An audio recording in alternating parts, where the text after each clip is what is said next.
Good morning, class.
Okay, while I wait for the rest of the class to show up, I'm going to show you the notes for Chapter 4, which you should pause the video when you have a moment and copy into your own notes.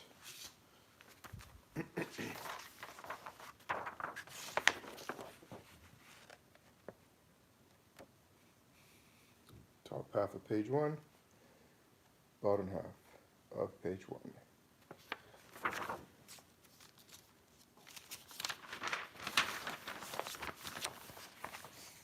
Top half of page 2,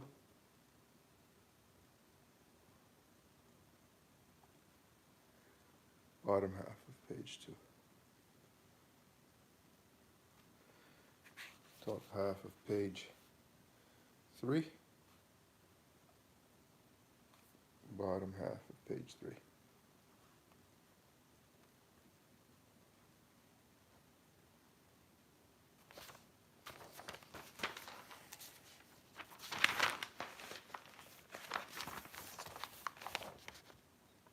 Top half of page 4,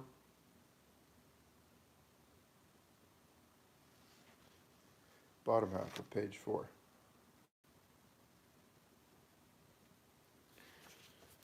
Top half of page 5,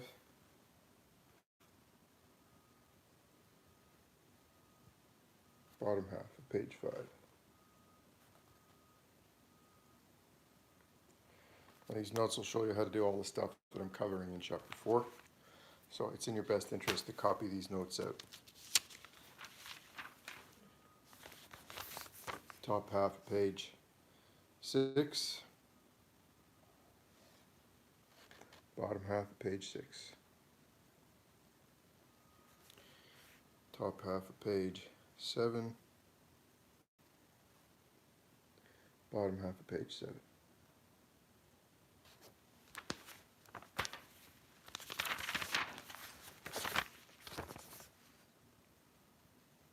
Top half of page 8,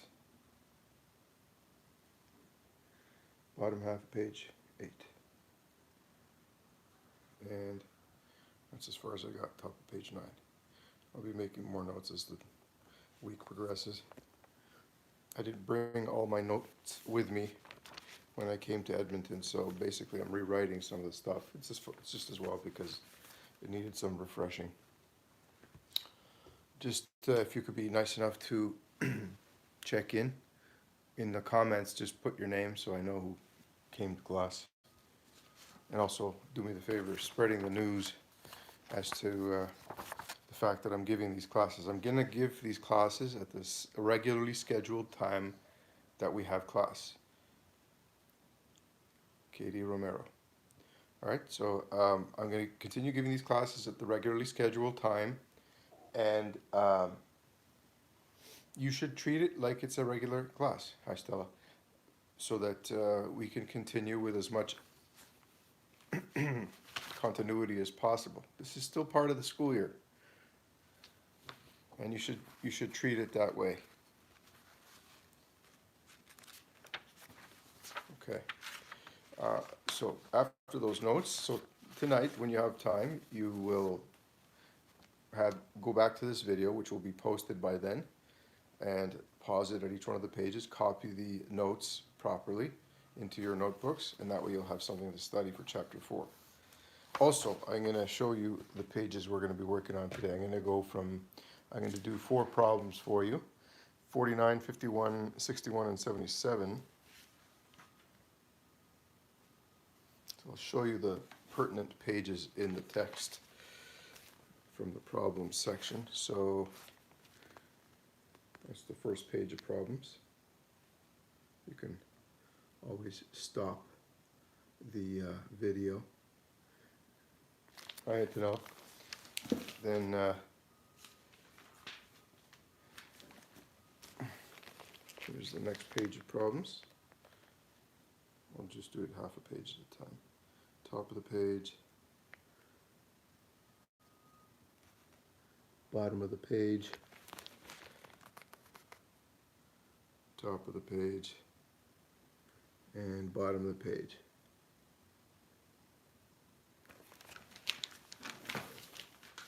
And we have to get up to number 77, so I'll just do one more page. Actually, 2 more pages.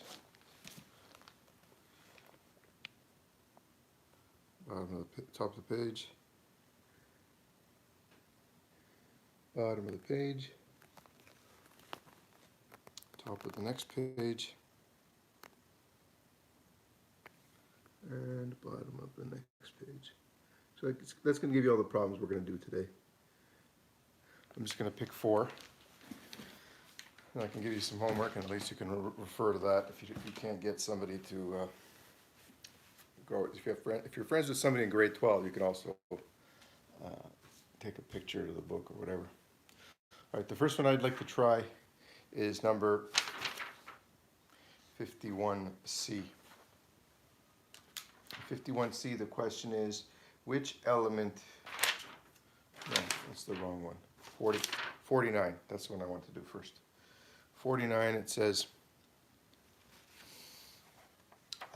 determine the oxidation number for the indicated element in each of the following substances. S in SO2 is A.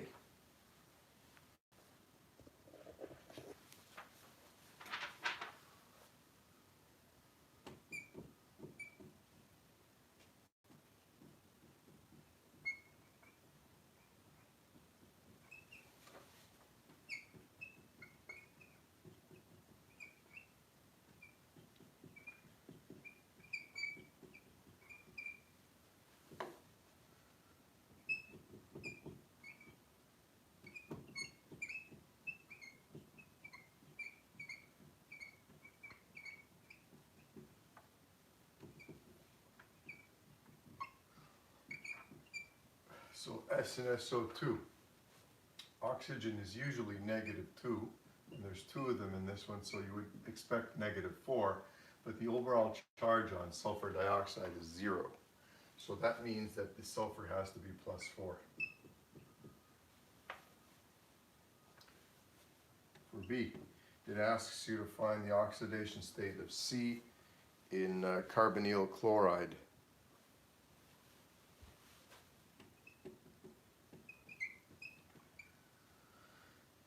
Overall, the thing's got an oxidation state of 0 because there's no charge on carbonyl chloride, but chlorine has a -1 charge typically, and there's 2 of them in this, so you would expect it to be -2, and oxygen is always -2, so you've got a total of -4 here, but that thing is 0, so that means the carbon has to be in a state of +4. So here's the answer.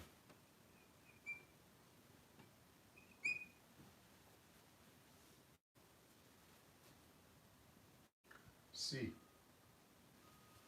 Do it here. Manganese in permanganate. Now oxygen is usually -2, and there's 4 oxygens, so you expect a total of -8. Overall thing is -1, so that means manganese is at +7 in this one. Let's erase.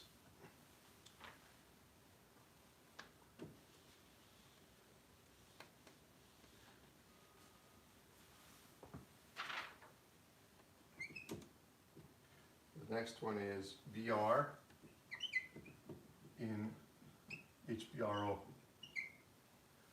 hypobromous acid.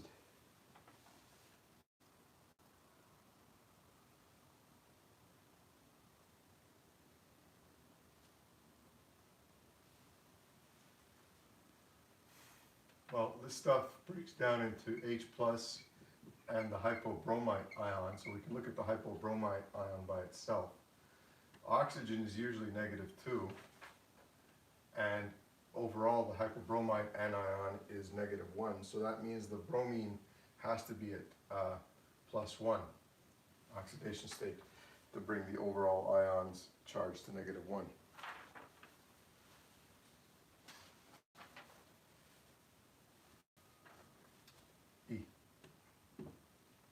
Arsenic in AS4, which is the naturally occurring form of arsenic, it's going to be 0 because any element in its natural state has an oxidation state of 0.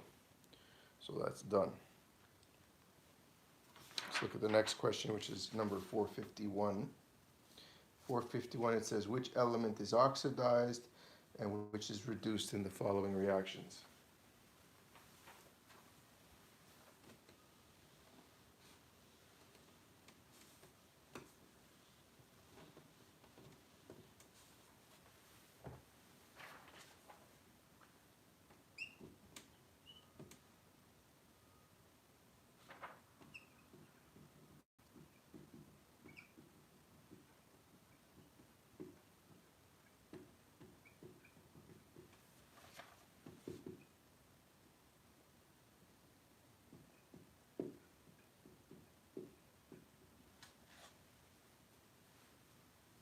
So it shows you an equation, solid nickel reacting with chlorine gas to give you nickel chloride. So nickel starts off at a 0 oxidation state and ends up at +2, whereas chlorine starts off at 0 and ends up at -1, but there's 2 of them involved, so let's see how many oxygens are going to, how many electrons are going to be needed. So nickel lost 2 electrons, so it's been separated from its 2 electrons. That's why now it has a positive charge. The chlorine was in its naturally occurring state, which is a diatomic element. And if you add the 2 electrons to it, you are going to reduce it to the chloride state, which is like that. So loss of electrons is oxidation, so this is an oxidation, which means this is the reduction. You see that the electrons here appear in the products, here they appear in the reactants. In a redox reaction, you always have to have the 2 reactions coupled. One of them is a reduction, the other one has to be an oxidation. You couple them, then what happens is the chlorine will take the electrons that the nickel gives up. So the nickel's giving up electrons, the chlorine is taking them. The electrons have to appear on opposite sides of the equation.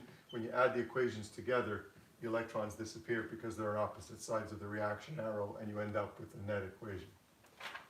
And that was A. Just copy that for a second, and I'll give you the next question.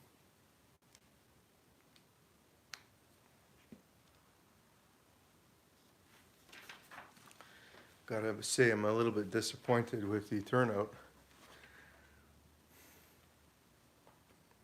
I was looking at Instagram this morning, and apparently kids have been rating Google Classroom really badly in the hopes that the app will be deleted so they don't have to attend school. And I'm thinking, wow, well, I'm not really surprised, frankly, but still a little disappointed that kids are bored, but they still don't want to go to school.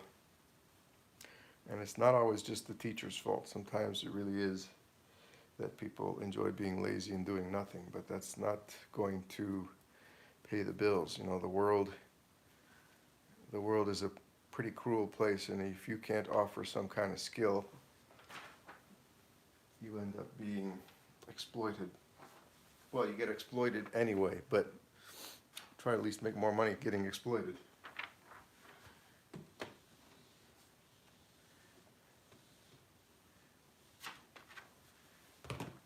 still have to put food on the table. All right. Part B is ferrous nitrate and reacting with aluminum. So we have 3 ferrous nitrates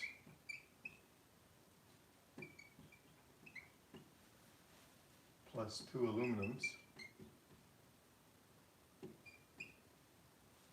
reacting to give you 3 elemental irons plus 2 aluminum nitrate.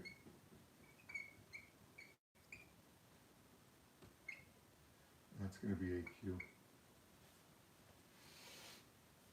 The net reactions that are happening here is that 3 iron in a +2 state get turned into 3 irons in the elemental state.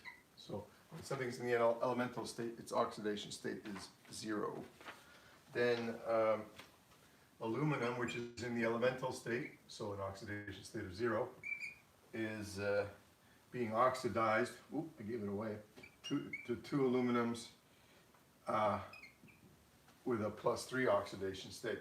So what's happening is there's 6 electrons that are being added here. So you have to add 6 electrons to reduce this iron.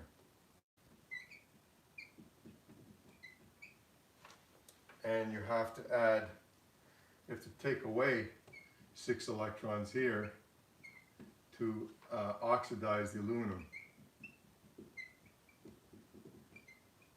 Aluminum prefers to be oxidized. In fact, the one saving grace about aluminum metal, because it does like to undergo oxidation, is that once it forms a layer of oxidation on its outer surface, no more air can reach the inner parts of the aluminum. So the aluminum forms an oxide layer which protects it from any further oxidation.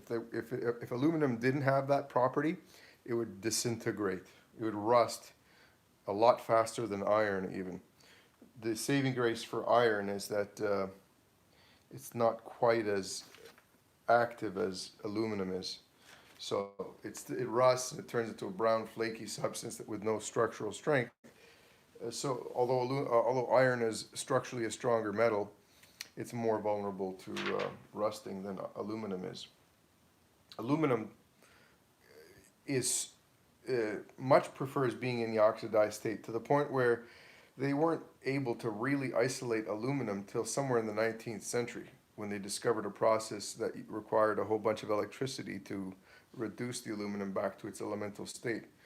And it had to be liquid aluminum, so because the process takes place at a high temperature, and nobody was able to find a way of melting the ore that contains aluminum until they mixed it with a substance called cryolite, and then they were able to lower the melting point down to about 1,000 degrees Celsius, and presto, they discovered a way of smelting aluminum. Okay, part C.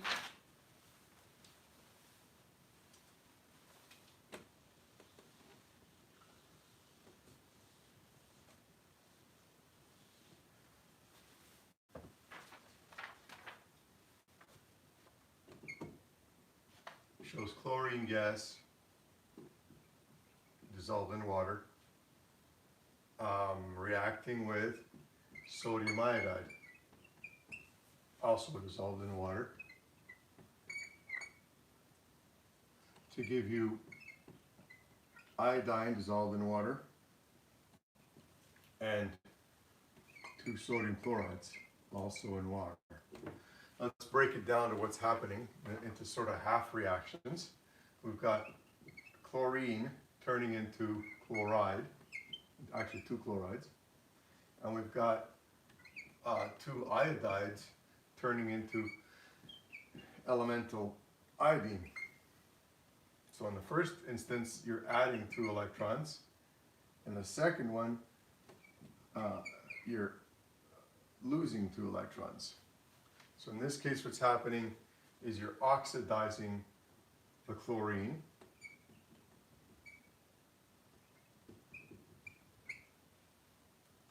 So you're taking away electrons. And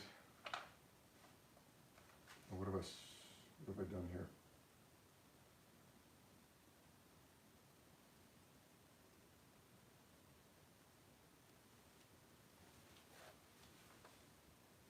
Yes, and the iodine is being reduced.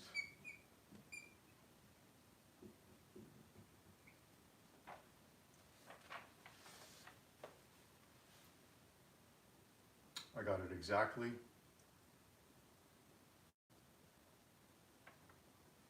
Backwards. Let me rewrite that. Loss of electrons is oxidation.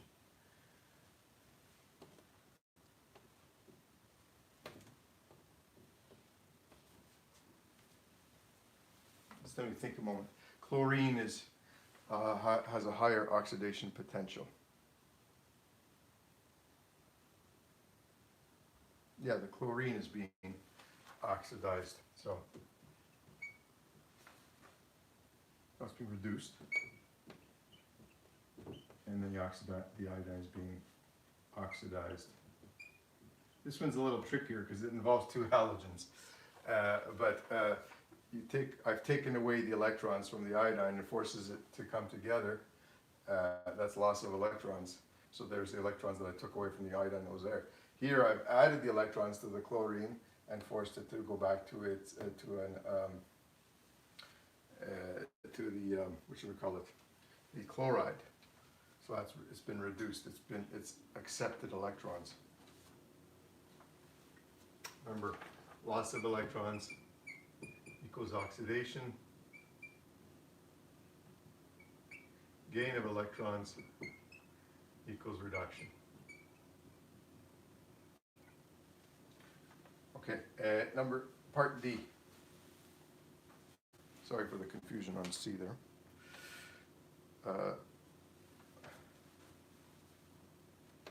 Continuing with part D.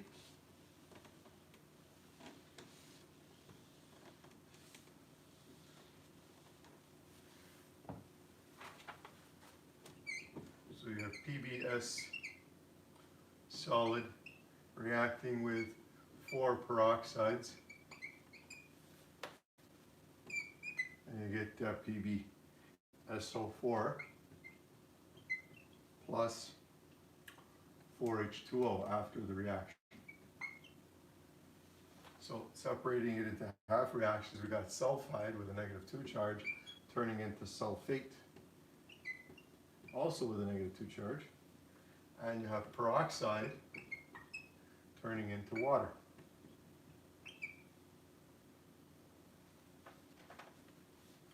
This is the oxidation, and this is the reduction. Not so obvious until you actually break it down. Let's do an analysis. When you take sulfide with a -2 charge, it's got a -2 oxidation state. When you go to sulfate, if you look at sulfate, normally oxygen is -2, right? So there's 4 oxygens, so you would expect it to be -8, but it's only -2. So that means the sulfur has to be at +6. So the sulfur has gone from -2 to +6. So it's lost a whole bunch of electrons. Loss of electrons is oxidation.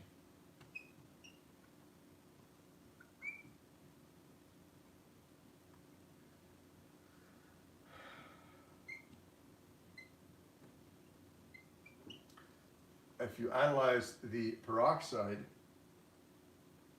or the oxygen in the peroxide rather, in peroxides, oxygen has a -1 oxidation state.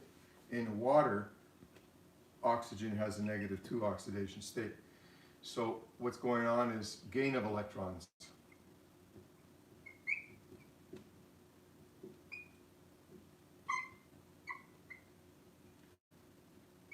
So the oxygen is being reduced.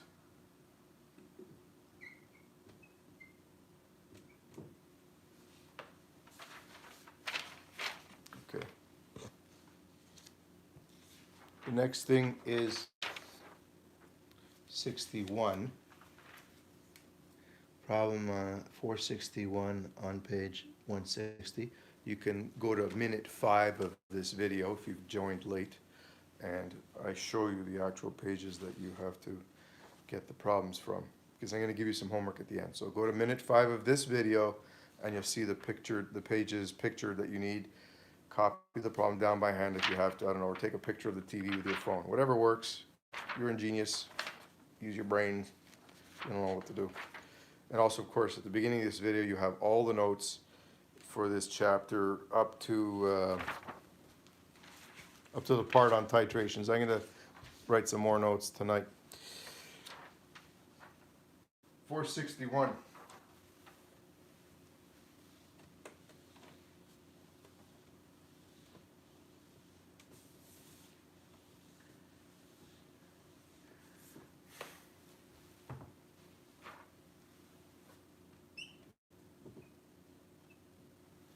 The question in 461 is,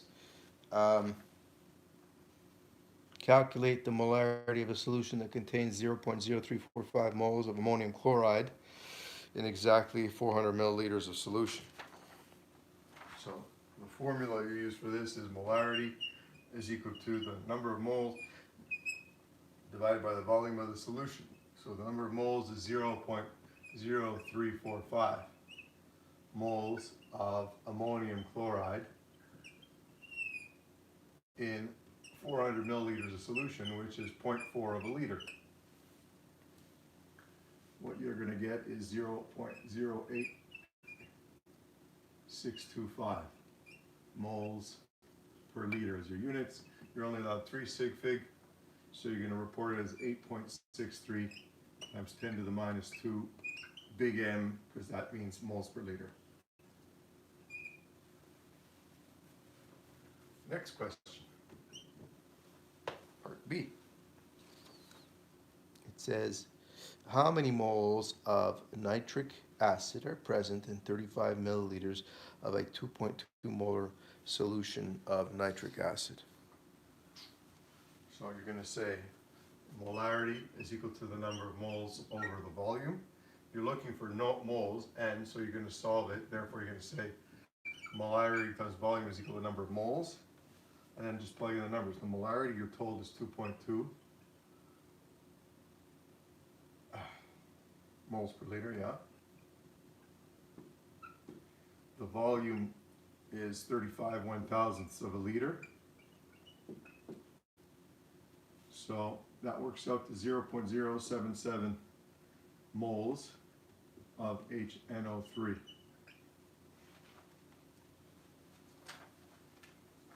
Last part of the question, C, says,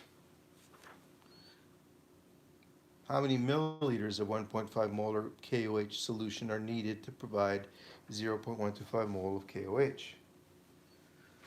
So the molarity is equal to the number of moles divided the volume. Therefore, molarity times volume is equal to N, and you can say also volume is equal to N over the molarity. Plug in the numbers, that's the one. This is the one you need. So the number of moles is 0.255 moles of HCl. The molarity is 11.6 moles per liter. Moles will cancel, and the answer will be in liters. 0.02198.275 is what you get. Times that by 1,000 milliliters per liter, and you get a final answer with the proper sig figs of 22.0 milliliters.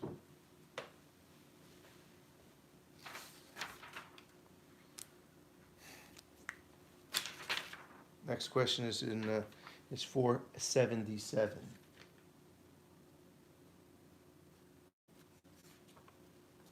It says, what mass of sodium chloride is needed to precipitate the silver ions from 20 milliliters of 0.1 molar silver nitrate solution?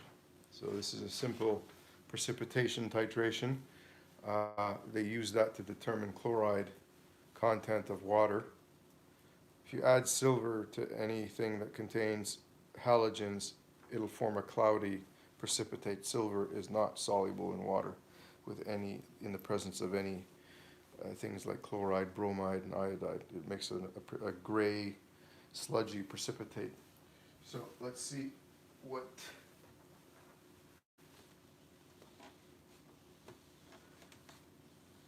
you do to solve this one.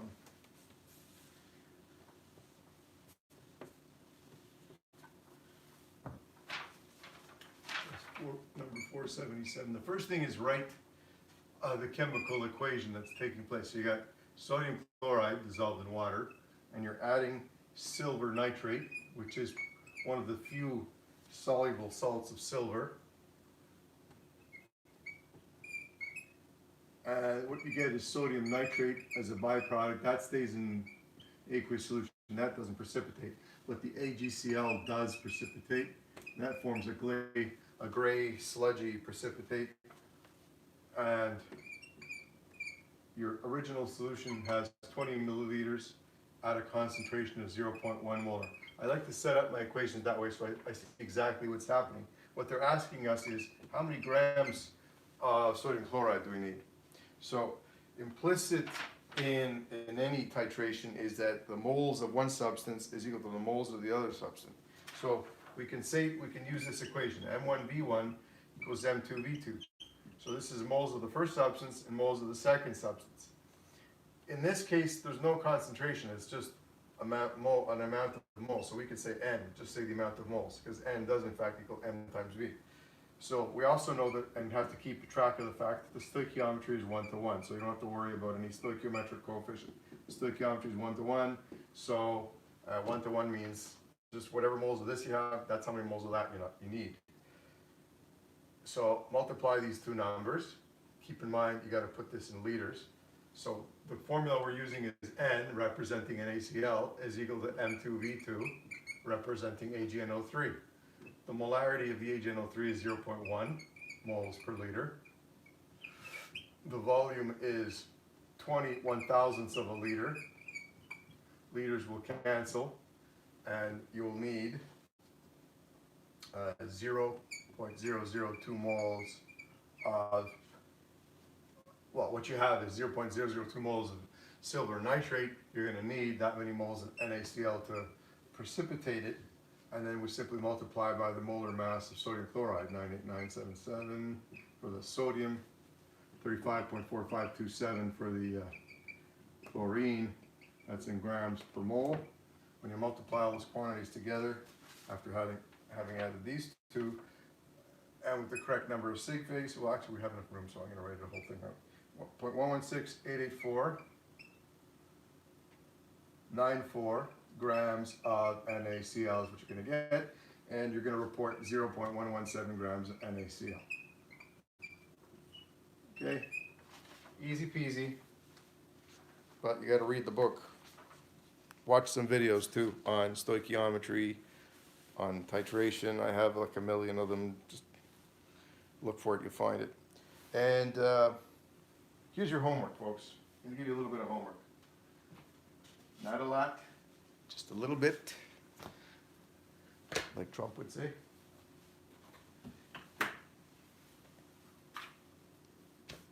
$477 as well. So your homework will be then 478 as well. Yeah. Okay. 478 for homework. Okay, so here's your homework.